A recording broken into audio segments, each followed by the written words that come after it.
उन्हाळा संपून जून महिना उलटत आला तरीही सोलापुरात पावसाने ओढ दिली आहे।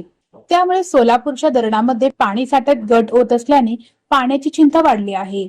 लाभ क्षेत्र विकास प्राधिकरणाच्या दैनंदिन अहवालात जिल्ह्यातील प्रमुख धरणात उपयुक्त पाणी साठ्यात झपाट्याने घट होत आहे। त्यामुळे सर्वच लघु प्रकल्पातील पाण्याने तळ गाठला आहे। सोलापूरची वरदायिनी असणाऱ्या उजनी धरणातही पाणी साठ्याची स्थिती चिंताजनक आहे। उजनीत पाणी पातळी 498.970 मीटर वर आहे। उपयुक्त पाणी साठा उणे 24.37% पर्यंत घसरला असून गतवर्षी याच काळात 33.66% उपयुक्त पाणी साठा होता।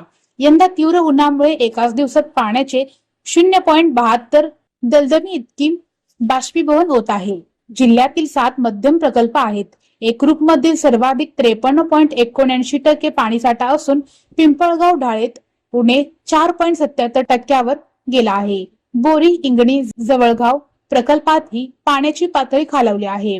लघु पाटबंधारे तलावाची स्थिती ही बिकट असून 56 लघु तलावांपैकी सोरेगाव, पोखरापूर, हंजगी, गळोर्गी यासह 43 पेक्षा जास्त तलाव कोरडे पडले आहेत।